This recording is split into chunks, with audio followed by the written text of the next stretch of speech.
पुण्यात्माओं, समय नहीं है, विनाशकारी समय बेहद नजदीक है। बाद में रोओगे, पछताओगे। ये संदेशे बार बार नहीं मिलेंगे आपको आने वाले समय में, क्योंकि विश्व युद्ध छिड़ेगा। किसी का बाप नहीं रोक सकता विश्व युद्ध। खुद गुरुदेव भी विश्व युद्ध को नहीं रोकेंगे, क्योंकि आदरणीय गरीबदास जी महाराज जी के माध्यम से परमात्मा ने 300 साल पहले ही असुर निकंदन रमैणी में लिख दिया था, आवेगा काबुल से, आवेगा दक्खन से दीवाना काबुल का, काल किल किलियम गल है तुर्काना, किल किलियम अवतार कला, जीतन जंग झुंझुमला। ऐसा पुरुष आया कहता है गरीबदास, दिल्ली मंडल होई विलास नी कलंक राय। परमात्मा ने तीसरे विश्व युद्ध की भविष्यवाणी की हुई है। असुर निकंदन रमैणी का सरलार्थ पढ़ लेना इन चौपाइयों का, कि आवेगा दक्खन से दीवाना काबुल का। पढ़ लेना अच्छे से कान खोल के। पूरे विश्व में टहलका मचेगा। ज्यादातर मुस्लिम कंट्रियां आपस में कट के मर जाएंगी। अमेरिका, चीन और रसिया 90% इसका सत्यानाश होगा, नष्ट होगा। बचे कुचे लोगों को भारत शरण देगा। और ये सतगुरु रामपाल जी भगवान उस समय आएगा जब पूरी दुनिया में तहस नहस मच जाएगा। तहस नहस मच जाएगा। पूरे हिंदुस्तान में आर्मी शासन लागू होगा, मिलिट्री शासन लागू हो जाएगा। इमरजेंसी लग जाएगी, जो सन 1984 में पंजाब में लगी थी। भयंकर स्थिति होगी। दाने दाने को लोग तरस जाएंगे। दाने दाने को। गंदी नाली में अगर कोई टुकड़ा पड़ा होगा रोटी का, अपनी जान बचाएंगे, कुत्ते की तरह उठा के खाएंगे। परमात्मा ने 1720 में जब गरीबदास जी महाराज जी आए थे, उस समय वहां पे दुर्भिक्ष पड़ा था, अकाल। और गरीबदास जी महाराज जी ने अपनी वाणी में कहा कि उस समय दिल्ली के राजाओं के क्या हाल हो गए थे। 1720 की बात है, ज्यादा लंबा इतिहास नहीं है। परमात्मा कहते हैं, शहजादे मांगत फिरें वो दिल्ली के उमराव।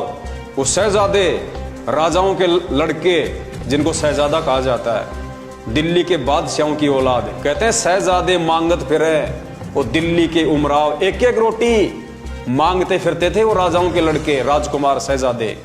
तो गरीबदास जी ने अपनी वाणी में लिखा है, शहजादे मांगत फिरे दिल्ली के उमराव, और जिन रोटी पाई नहीं जो खाते थे नान पुलाव। जो कभी नान पुलाव खाते थे ना, जो पनीर की सब्जियां खाते थे, परमात्मा कहते हैं वो 1720 के अकाल में अनाज की इतनी शॉर्टेज आ गई, वो दिल्ली के बादशाह भी रोटी का टुकड़ा टुकड़ा मांगते थे। और उसके बाद में सन 1877 में भारत देश में जो अकाल पड़ा, अंग्रेजों ने सारा का सारा अनाज अपने देश में ले लिया। भारत में भयंकर अकाल पड़ा। 1877 में जो कंकाल देखते हैं ना हॉस्पिटल में, डॉक्टर लोग रखते हैं नमूने के तौर पे कंकाल, वो स्थिति हो गई थी हमारे देश की। 34-35 करोड़ की जनसंख्या थी टोटल 1877 में, जिसमें से 5 करोड़ लोग भूखमरी के शिकार हुए थे, अकाल मौत मरे थे 5 करोड़ लोग।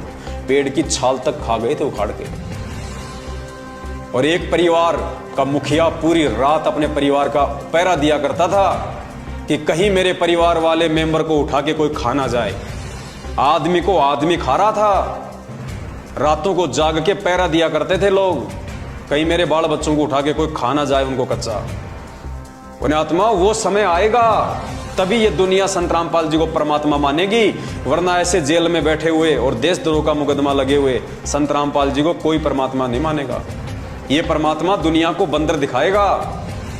लेकिन सबसे विचारणीय विषय ये होगा कि उस समय उन मंदबुद्धि और बेबुद्धि भक्तों का क्या होगा, जो आज साध संगति से ना जुड़ के अपनी मर्यादा तोड़ के परमात्मा से दूर होते जा रहे हैं।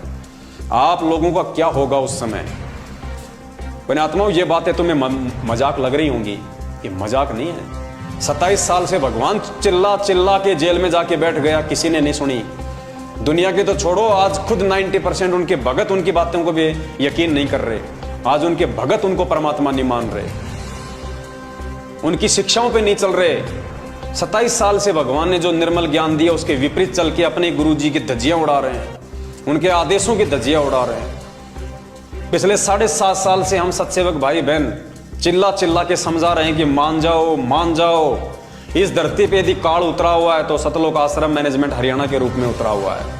और काल को दुनिया की चिंता नहीं है, काल को सबसे ज्यादा चिंता आप भक्तों की है कि कैसे इन भक्तों को जाल में फंसाया जाए, क्योंकि काल की हद से केवल हम भगत बाहर निकल रहे हैं।